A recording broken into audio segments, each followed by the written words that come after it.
تو اس پر اکتفا کرتے ہوئے پرٹیکولر یہاں پر ہر نبی کے ہر رسول کے اوپر سلام نہیں بھیجا گیا ہے۔ وَإِنَّمَا لَمْ يَخْتِمْ قِصَّةَ لُوطٍ وَيُونُسَ بِالسَّلَامِ، اور فرماتے ہیں کہ اللہ تعالیٰ نے لوط علیہ السلام اور یونس علیہ السلام کے قصے کو سلام کے ذریعے اس لیے ختم نہیں کیا کما ختم قصة من قبلہما، جس طرح کہ اللہ تعالیٰ نے ان دونوں سے پہلے جو نبی ہیں ان کے قصے کو اللہ تعالیٰ نے سلام کے ذریعے ختم کیا ہے۔ لأن اللہ تعالیٰ، کیونکہ اللہ تبارک و تعالیٰ نے قد سلم علی جمیع المرسلین فی آخر سورتی، سورہ کے آخر میں اللہ تعالیٰ نے سارے رسولوں پر سلامتی اللہ نے بھیج دی ہے۔ فاکتفا بذالک، تو اللہ تعالیٰ نے اکتفا کیا اس کے ذریعے ان ذکر کل واحد منفردا بالسلامی، ہر ایک کا انفرادی طور پر سلام کے ذریعے ذکر کرنے سے اللہ تعالیٰ نے اکتفا کر دیا۔ کس کے ذریعے؟ سارے رسولوں پر سلامتی ہے، یہ قول کے ذریعے۔ وَإِنَّ يُونُسَ لَمِنَ الْمُرْسَلِينَ، اب یہاں سے اللہ تعالیٰ حضرت یونس علیہ السلام کا تذکرہ فرما رہا ہے، اور بے شک حضرت یونس رسولوں میں سے ہیں۔ اذ ابقا الى الفلک المشحون، اللہ تعالیٰ فرما رہا ہے اے میرے حبیب یاد کریے اس وقت کو جب آپ ابقا، آپ جو ہے دوڑے الى الفلک المشحون، بھری ہوئی کشتی کی طرف، الحرب الى حيث لا يهتدى الیہ الطلب،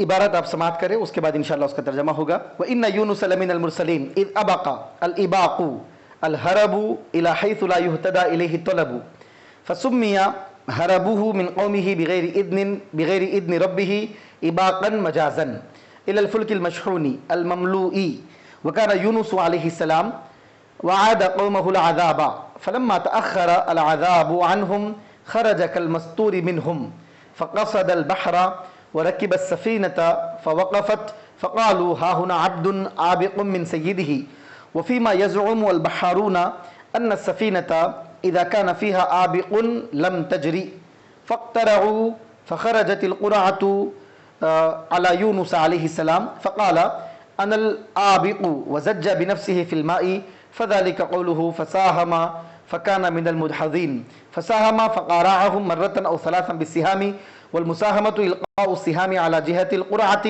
فكان من المدحضين المغلوبين بالقرعة فالتقمه الحوت وهو مليم فالتقمه أي فابتلعه وهو مليم داخل في الملامة فلولا أنه كان من المسبحين من الذاكرين الله كثيرا بالتسبيح أو من القائلين أن لا إله إلا أنت سبحانك إني كنت من الظالمين أو من المصلين قبل ذلك وعن ابن عباس رضي الله عنهما كل تسبيح في القرآن فهو صلاة وَيُقَالُ إِنَّ الْعَمَلَ الصَّالِحَ يَرْفَعُ صَاحِبَهُ إِذَا عَثَرَ۔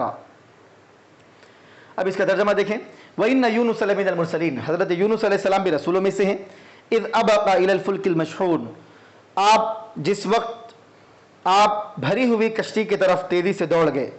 ابقا یبق، یہ باب ضربہ سے آتا ہے، ابقا یبق، اور نصرہ سے بھی آتا ہے ابقا یبق، ابقا یبق، ابقا یبق اباقا کے معنی آتے ہیں بھاگنا، ٹھیک ہے۔ تو علامہ نصفی اس کا ترجمہ جو ہے حرب سے کر رہے ہیں، حرب یحرب حربا و حروبا، یہ متحرک الاوسط ہے، حرب الحرب الی حیث لا یہتدی الیہ الطلب، فرماتے ہیں کہ بھاگنا، اباق کس کو کہتے ہیں؟ ایسے مقام پہ ایسی جگہ بھاگ جانا جہاں تلاش نہ کیا جا سکے، جہاں ڈھونڈا نہ جا سکے، جہاں پتہ نہ لگایا جا سکے، ایسے مقام کی طرف جانا۔ الحرب، حرب کہتے ہیں الی حیث، ایسے مقام کی طرف جانا، لا یہتدی الیہ الطلب، جہاں پر طلب نہ کیا جا سکے، جہاں ڈھونڈا نہ جا سکے، ایسے مقام پہ جانے کے لیے اباق کا لفظ استعمال کرتے ہیں۔ فسمی حربہ من قومہ، حضرت یونس علیہ السلام جو اپنی قوم سے تنگ آ کر، ان کی سرکشی سے تنگ آ کر آپ وہاں سے جو تشریف لے گئے، بغیر اذن ربہ، اپنے رب کی اجازت کو لیے بغیر، اللہ تعالیٰ کی اجازت کو لیے بغیر اپنے قوم سے جو آپ وہاں سے چلے، اس کو اباق کہا گیا ہے، بھاگنا اباق کہا گیا ہے مجازی طور پر۔ الی الفلک المشحون، بھری ہوئی کشتی کی طرف اب دوڑے، مشحون کا مطلب بھری ہوئی ہے، مملو۔ وکان یونس علیہ السلام وعد قومہ العذاب، تو ہوا کیا تھا؟ اصل مسئلہ یہ ہوا تھا کہ حضرت یونس علیہ السلام نے اپنی قوم کو وعدہ کیا تھا کہ عذاب آئے گا۔ مفسرین لکھتے ہیں کہ آپ نے وعدہ کیا تھا کہ 3 دن تک، اگر 3 دن کے اندر تم نے دین کو قبول نہیں کیا توحید کو قبول نہیں کیا، میری دعوت اور میری رسالت کو تم نے قبول نہیں کیا تو تم پر عذاب آئے گا۔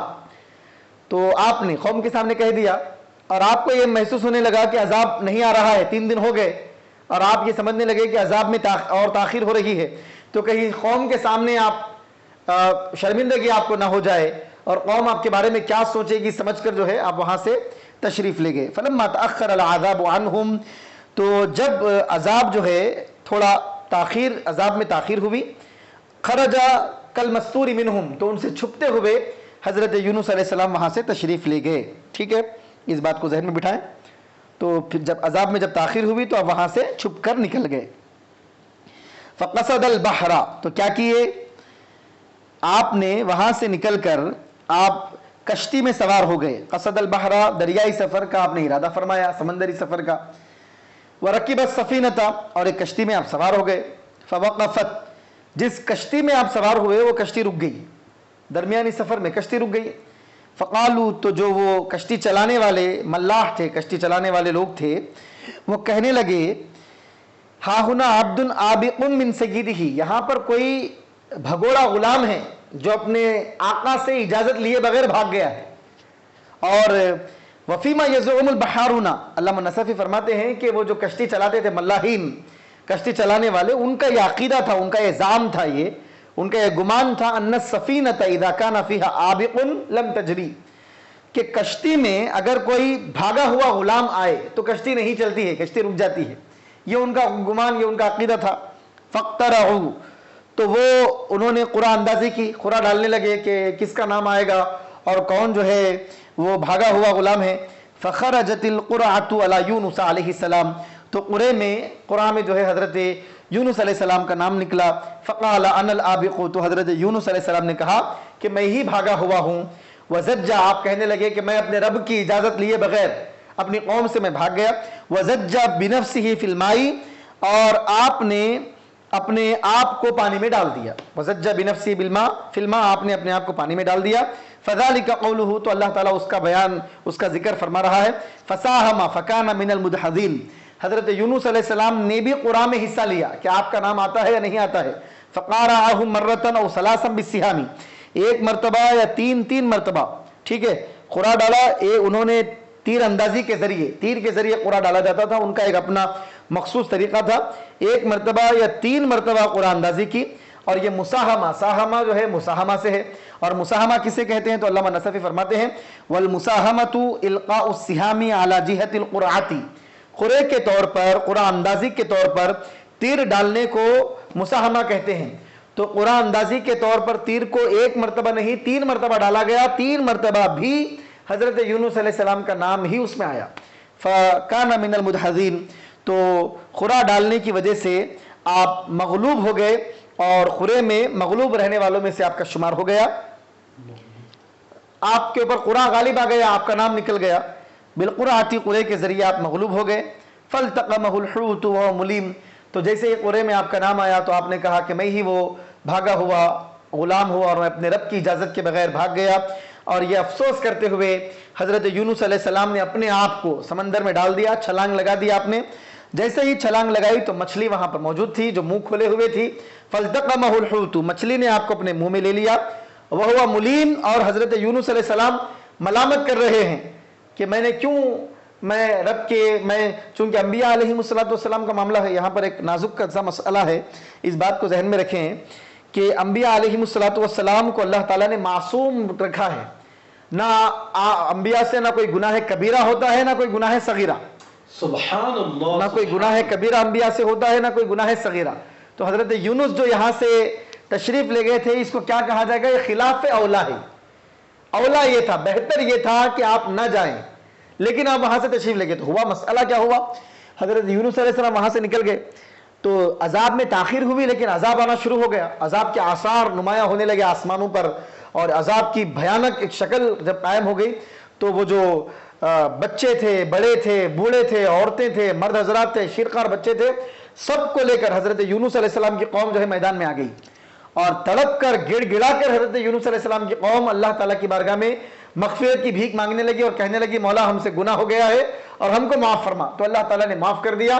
تو جو عذاب کے جو شکل تھی، جو ہیبت جو ان کے اوپر طاری ہو گئی تھی کہ اب عذاب نازل ہوگا، اور حضرت یونس ان کو وعدہ کر دیے تھے کہ 3 دن کے بعد عذاب آئے گا، تھوڑی تاخیر ہوئی لیکن عذاب شروع ہو گیا، وہاں پہ عذاب آنا، اس کے آثار شروع ہو گئے۔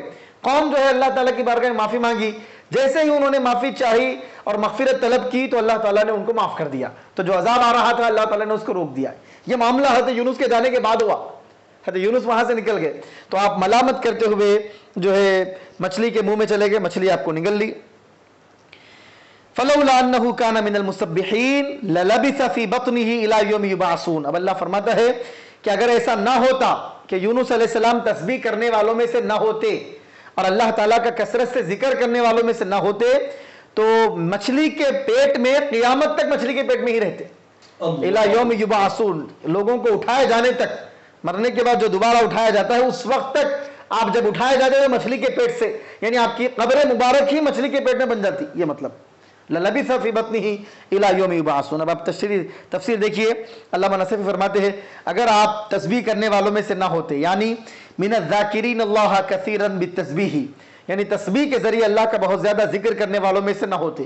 ایک تو تسبیح سے مراد اللہ کا ذکر کرنا بہت زیادہ، یہ مطلب، او من القائلین، یا تسبیح کا مطلب جو تسبیح مشہور ہے، لا الہ الا انت سبحانک انی کنت من الظالمین، یہ ورد آپ کا تھا، یہ اگر کہنے والوں میں سے نہ ہوتے کہ اے مولا لا الہ الا انت، کوئی معبود نہیں ہے تیرے علاوہ، تو پاک ہے، بے شک میں اپنے آپ پر ظلم کرنے والوں میں سے ہوں، او من المصلین قبل ذلک، یا پھر جو ہے آپ مچھلی آپ کو اپنے پیٹ میں لینے سے پہلے آپ عبادت گزاروں میں سے تھے، بہت زیادہ عبادت کرنے والوں میں سے تھے آپ، ٹھیک ہے، یہ بھی معنی بہت زیادہ نمازیں پڑھنے والوں میں سے تھے، اللہ تعالیٰ کی بارگاہ میں رکوع اور سجود کرنے والوں میں سے تھے، من المصلین قبل ذلک۔ 3 باتیں ہو گئی اب تک۔ پہلی لولا انہ کان من المسبحین، مسبحین کا پہلا مطلب اللہ تعالیٰ کا بہت زیادہ ذکر کرنے والے، دوسرا مطلب لا الہ الا انت سبحانک انی کنت من الظالمین، یہ قول کا بہت زیادہ ورد کرنے والے، تیسرا مطلب آپ بہت زیادہ نمازیں پڑھنے والے تھے۔ وعن ابن عباس رضی اللہ عنہما، حضرت عبداللہ ابن عباس رضی اللہ تعالیٰ عنہما سے روایت فرماتے ہیں کل تسبیح فی القرآن فہو صلاۃ، قرآن کریم میں جہاں بھی تسبیح کا ذکر آیا ہے اس سے مراد نماز ہے، حضرت عبداللہ ابن عباس رضی اللہ تعالیٰ عنہ کا یہ قول ہے۔ وَيُقَالُ إِنَّ الْعَمَلَ الصَّالِحَ يَرْفَعُ صَاحِبَهُ إِذَا عَثَرَ۔ اب فرماتے ہیں علامہ نصفی رحمۃ اللہ علیہ اس واقعے کے پیش نظر کہ آپ کی تسبیح کی برکت سے اللہ تعالیٰ نے آپ کو مچھلی کے پیٹ سے نکالا، صحیح سالم سلامتی کے ساتھ اللہ نے آپ کی حفاظت فرمائی۔ تو اس واقعے سے کو دیکھ کر علماء کرام نے یہ کہا ہے، اور یہ کہا جاتا ہے، اور بھی کئی احادیث مبارکہ ہے جن کو دیکھ کر، قرآن کریم کی اور بھی آیتیں ہیں جن کو دیکھ کر یہ نتیجہ اخذ کیا گیا ہے، ان العمل الصالح یرفع صاحبہ اذا عثر، کہ نیک کام کرنے والے کو اگر وہ مصیبت میں ہو تو اس کی مدد کرتا ہے، اور اگر وہ پریشانی میں ہو، اگر وہ لغزش کھاتا ہے، عثرہ کے معنی جو ہے، عثرہ یا عثر کے معنی لغزش کھانا، اور پیر پھسل کر گر جانا، لغزش کھانا، ٹھوکر کھانا، پریشانی میں مبتلا ہو جانا، مصیبت میں مبتلا ہو جانا۔ تو جب آدمی کوئی مصیبت میں مبتلا ہوتا ہے تو نیک کام اس نے جو نیک کام کیا تھا وہ نیک کام اس مصیبت سے اس کو نکالتا ہے، اس مصیبت سے اس کو اٹھاتا ہے، یہ کہا گیا۔ دیکھیے آپ کہ اللہ تعالیٰ فرما رہا ہے اگر آپ تسبیح کرنے والوں میں سے نہ ہوتے، ان کے نیک عمل کو اللہ تعالیٰ نے سبب بنایا کہ اگر آپ زیادہ کثرت سے اللہ کا ذکر کرنے والوں میں سے، تسبیح کرنے والوں میں سے نہ ہوتے، اگر یہ عادت آپ کی نہ ہوتی تو پھر جو ہے قیامت تک آپ جو ہے مچھلی کے پیٹ میں رہتے۔ مطلب یہ ہے کہ نیک عمل کو ہلکا نہیں جاننا چاہیے۔ آدمی جو ذکر کرتا ہے، اذکار میں رہتا ہے، اوراد میں رہتا ہے اور نمازیں پڑھتا ہے، جو نیکیاں کرتا ہے، وہ آدمی کو کرتے رہنا چاہیے کہ بندہ جانتا نہیں کہ کون سی مصیبت آتی ہے اور اللہ تعالیٰ کس نیک عمل کے بدلے میں اس مصیبت سے بندے کو چھٹکارا عطا فرماتا ہے۔ لَلَبِثَ فِي بَطْنِهِ إِلَى يَوْمِ يُبْعَثُونَ، اب یہ یوم یبعثون تک، مرنے کے بعد اٹھائے جانے کے دن تک جو ہے مچھلی کے پیٹ میں رہتے، اس کا مطلب کیا ہے؟ تو علامہ نصفی فرما رہے ہیں الظاہر لبسہ حیا الی یوم البعث، آیت کا ظاہری معنی یہ ہے کہ آپ یوم بعث، مرنے کے بعد اٹھائے جانے تک زندہ وہاں پہ باقی رہتے اور ویسے ہی رہتے اور وہیں سے آپ کو اٹھایا جاتا، ٹھیک ہے، یہ مطلب ہے۔ یا پھر وعن قتادہ، اور حضرت قتادہ رضی اللہ تعالیٰ عنہ سے یہ ہے لکان بطن الحوت لہو قبرا الی یوم القیامہ، کہ مچھلی کا پیٹ ہی آپ کے لیے قبر بن جاتا قیامت تک۔ وہیں پہ آپ کا انتقال بھی ہو جاتا، وہی آپ کا قبر بھی بن جاتی، اور جب مرنے کے بعد جب اٹھایا جاتا ہے دوبارہ، تو مرنے کے بعد جب اٹھایا جاتا ہے تو مچھلی کے پیٹ سے ہی آپ نکلتے. وقد لبث فی بطنہ 3 ایام او 7 او 40 یوما. اب علامہ نصفی فرماتے ہیں کہ مچھلی کے پیٹ میں حضرت یونس علیہ السلام ایک قول کے مطابق 3 دن رہے، او 7 یا 7 دن رہے، او 40 یوما یا 40 دن رہے. ٹھیک ہے، 3 دن رہے یا 7 دن رہے یا 40 دن رہے. وعن الشعبی رحمہ اللہ، اور حضرت امام شعبی رحمۃ اللہ علیہ سے یہ چیز منقول ہے کہ حضرت یونس علیہ السلام التقمہ ضحوۃ ولفظہ عشیۃ. کیا منقول ہے کہ مچھلی حضرت یونس کو چاشت کے وقت اپنے منہ میں لے لی، پیٹ میں لے لی، ولفظہ عشیۃ، اور شام کا وقت آیا تو مچھلی نے آپ کو اپنے پیٹ سے باہر کر دیا. یہ بھی ایک قول ہے. ٹھیک ہے، 3 دن کا قول بھی ہے اور 7 دن کا قول بھی ہے، 40 دن کا قول بھی ہے. اور حضرت امام شعبی رحمۃ اللہ علیہ سے منقول ہے کہ چاشت کے وقت میں مچھلی نے آپ کو اپنے منہ میں لیا، اور شام کے وقت میں جو ہے مچھلی نے آپ کو اپنے منہ سے باہر کر دیا اور اپنے پیٹ سے باہر کر دیا. حضرت امام شعبی رضی اللہ تعالیٰ عنہ یہ بہت بڑے تابعی ہیں اور بہت اونچا ان کا مقام ہے، اور بہت بڑے مفسرین میں آپ کا شمار ہے. حضرت حسن بصری رضی اللہ تعالیٰ عنہ جس طرح جلیل القدر تابعین میں آپ کا شمار ہے، تو حضرت امام شعبی کا بھی جلیل القدر تابعین میں شمار ہے. جا بجا تفسیر میں آپ کے اقوال آتے رہتے ہیں. اکابر صحابہ کا زمانہ آپ نے پایا، اور خصوصاً سیدنا علی رضی اللہ تعالیٰ عنہ مولا کائنات سے آپ نے استفادہ کیا. حضرت سعد بن ابو وقاص، سعید بن زید بن عمرو بن نفیل، حضرت عبداللہ بن عباس، حضرت عبداللہ بن عمر، حضرت اسامہ بن زید، حضرت عمرو بن عاص، حضرت عبداللہ بن عمرو بن عاص، جریر بن عبداللہ البجلی، جابر بن سمورہ، عدی بن حاتم، ایسے جلیل القدر جو اکابر صحابہ تھے، بڑے بڑے صحابہ کی آپ کو صحبت ملی. اور امہات المؤمنین میں سے حضرت سیدہ بی بی عائشہ صدیقہ رضی اللہ تعالیٰ عنہا کا زمانہ آپ پائے، حضرت ام سلمہ رضی اللہ تعالیٰ عنہا کا زمانہ پائے، حضرت میمونہ رضی اللہ تعالیٰ عنہا کا زمانہ پائے. اور بڑی شان حضرت حضرت امام شعبی رضی اللہ تعالیٰ عنہ کی بہت بڑی شان ہے، اور بہت علماء نے امام شعبی رضی اللہ تعالیٰ عنہ کے بارے میں بہت تعریف کی. علامہ ابن حجر اسقلانی رحمۃ اللہ علیہ نے آپ کے بارے میں ثقہ، آپ مشہور ہیں، ثقہ ہے آپ کے بارے میں کہا، آپ کو فقیہ کہا، آپ کو فاضل کہا. اور حضرت مکحول جو تابعی ہیں انہوں نے کہا ما رأیت افقہ منہ، امام شعبی سے بڑھ کر فقیہ میں نے نہیں دیکھا. اور علامہ زہری نے کہا العلماء اربعۃ، علماء 4 ہیں. ابن مسیب مدینے میں، حضرت سعید ابن مسیب مدینے میں عالم ہیں، اور شعبی بالکوفہ، اور امام شعبی کوفہ میں ہیں، حسن بصری بصرہ میں ہیں، اور حضرت مکحول شام میں ہیں. تو اس طرح حضرت امام شعبی رضی اللہ تعالیٰ عنہ کے بارے میں بہت سے باتیں ہیں، اور بہت متقی پرہیزگار، بڑے صوفی مزاج، چونکہ قلندرانہ آپ کی طبیعت تھی، اور بہت بڑے عارف تھے، قرآن کریم کے معانی، دقائق، حقائق کو جاننے والے تھے. مولا کائنات شیر خدا حیدر کررہ رضی اللہ تعالیٰ عنہ کے شاگرد تھے. اسی سے ہم اندازہ کر سکتے ہیں. اسی لیے ایک بات خاص طور پہ میں یہاں پہ ذکر کر رہا ہوں کہ حضرت امام شعبی کے بارے میں ایک شخص نے ایک سخت بات کہہ دی، تکلیف دہ بات کہہ دی. تو حضرت شعبی نے اس سے کہا ان کنت صادقا غفر اللہ لی. ایک یعنی بہت زیادہ سخت الفاظ امام شعبی کے بارے میں کسی نے کہہ دیے، تو آپ کے تقوی پرہیزگاری کا، آپ کے تصوف کا عالم دیکھیے. امام شعبی رحمۃ اللہ علیہ نے فرمایا کہ اگر تو سچا ہے تو اللہ تعالیٰ میری مغفرت کرے، اگر تو اپنے قول میں سچا ہے تو اللہ مجھے معاف کر دے، مجھ سے غلطی ہوئی ہوگی. وَإِن كُنْتَ كَاذِبًا، اگر تو جھوٹا ہے تو اللہ تیری مغفرت کرے. آپ دیکھیے کس قدر تقوی اور پرہیزگاری کا عالم، اور کیسا ان کا دل، اور کیا للہیت.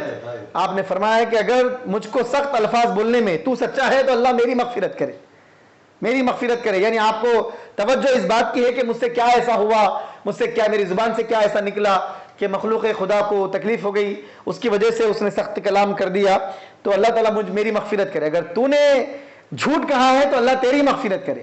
تو مخلوق خدا کے ساتھ یہ علامہ امام شعبی رحمۃ اللہ علیہ جا بجا تفسیر میں ان کے اقوال آتے رہتے ہیں. وصلی اللہ تعالی وسلم علی خیر خلقہ سیدنا و نبینا مولانا محمد وعلی آلہ وصحبہ اجمعین والحمد للہ رب العالمین.